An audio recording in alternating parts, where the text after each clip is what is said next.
अहमदाबाद शहर का एक कोना जहाँ भीड़ तो थी पर भावनाओं की कमी थी। वहाँ एक उम्रदराज भिखारी रोज बैठा रहता था, पुराने कपड़े पहने, चेहरे पर उदासी, लेकिन आंखों में एक अनजानी शांति। उसका नाम कोई नहीं जानता था, लेकिन सबने उससे एक नाम दे दिया था, दाग वाला भिखारी, क्योंकि उसके हाथ, गले और पीठ पर पुराने जंग के निशान थे। बच्चे चिल्लाते।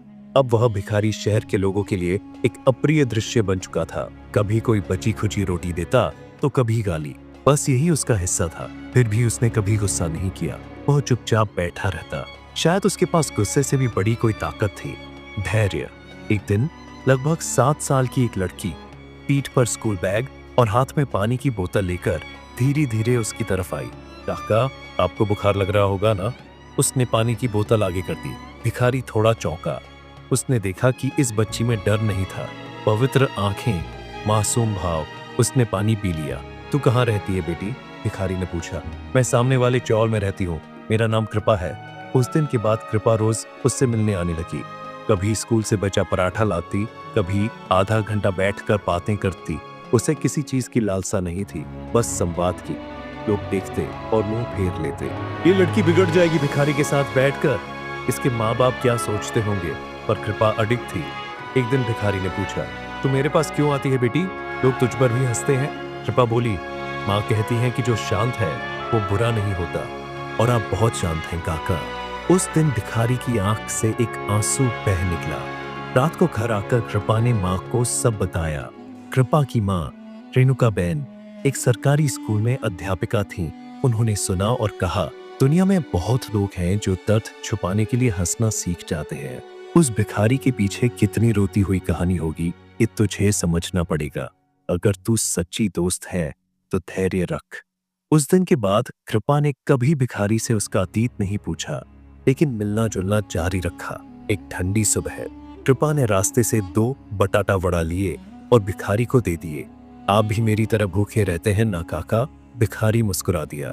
खाते खाते बोला, तुझे बताऊं, मेरा जन्म गुजरात के एक छोटे गांव में हुआ था। मैं भी पहले एक शिक्षक था, केमिकल इंजीनियरिंग पढ़ा था। मेरा बेटा और पत्नी थी, सब कुछ था, बस एक कमी थी, भरोसे की कमी।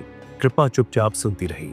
अब उसके लिए वह सिर्फ दागा वाला नहीं रहा, वह एक खोई हुई पहचान था। भिखारी ने बताया, एक रासायनिक फैक्ट्री में काम करते समय धमाका हुआ, पूरा शरीर जल गया। लंबा इलाज चला, बाहर आया तो पत्नी छोड़ गई, बेटा पहचानने से इनकार कर दिया, कानून में भी हार गया, और फिर सब छोड़कर शहर आ गया। तेरा नाम कृपा है ना? शायद भगवान ने तुझे मुझे भेजा है, मेरा भरोसा फिर से जगाने के लिए। उस दिन से कृपा की नजर में भिखारी दाग वाला नहीं, बल्कि कृपालु काका बन गया। कृपा अब 10 साल की हो चुकी थी। वह रोज स्कूल से लौटकर भिखारी काका के पास बैठती, कभी अपना होमवर्क करती तो कभी उनसे जीवन की बातें पूछती। एक दिन उसने हिम्मत कर पूछा, काका, आप फिर से पढ़ाना क्यों नहीं शुरू करते? आप तो शिक्षक थे।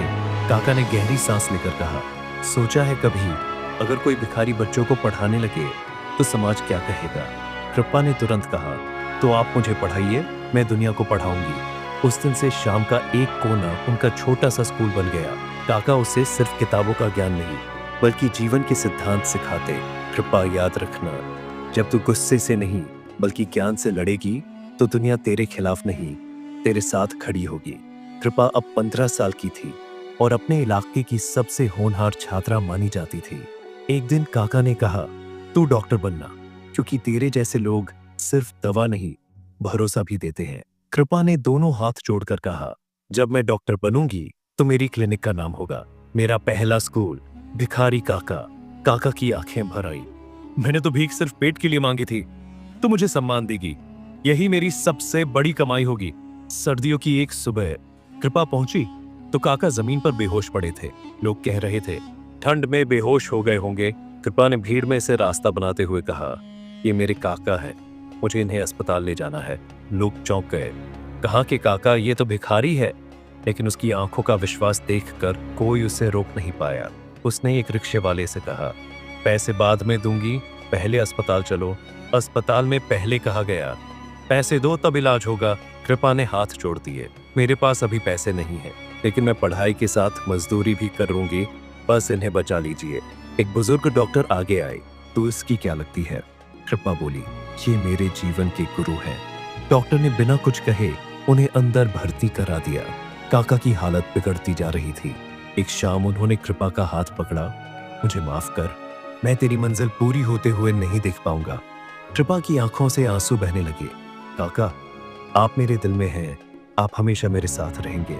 उस रात काका ने हमेशा के लिए आंखें बंद कर ली। काका की मौत कृपा के लिए अंत नहीं, बल्कि एक मिशन की शुरुआत थी। उसने ठान लिया, अब मैं सिर्फ अपने लिए नहीं, काका जैसे हर इंसान के लिए जीऊंगी जिन्हें समाज ने ठुकरा दिया है। नीट की तैयारी के लिए पैसे नहीं थे तो कृपा ने रात में बस स्टैंड पर टिफिन बेचना और दिन में छोटे बच्चों को पढ़ाना शुरू किया। उसकी माँ ने पूछा, तू पढ़ाई कर रही है या जिंदगी बना रही है? कृपा बोली, मेरा पढ़ना ही मेरी जिंदगी बनाना है माँ। मैंने काका से वादा किया है। परीक्षा का दिन आया। पेपर खोलते ही उसे काका का चेहरा याद आया। डर मत, तू जीतेगी। नतीजे में उसका नाम गुजरात की टॉप 10 लिस्ट में था।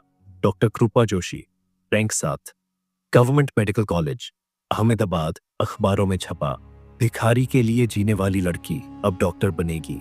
सरकारी अस्पताल में नौकरी के पहले दिन एक भिखारी मरीज को कोई डॉक्टर हाथ नहीं लगा रहा था। कृपा बोली, फटे कपड़े शर्म की बात नहीं, इलाज न करना शर्म की बात है। उसने ऑपरेशन किया और मरीज बच गया। कुछ साल बाद उसने अपनी खुद की क्लिनिक खोली।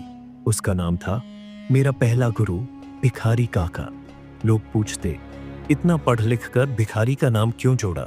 कृपा मुस्कुराती, क्योंकि जिसने मुझे जीना सिखाया उसका नाम मेरी पहचान है। इस कहानी से हमें यह सीख मिलती है कि आपको तोड़ने वाला आपका दुश्मन नहीं, आपको तोड़कर भी खड़ा होना सिखाने वाला ही आपका सच्चा गुरु होता है।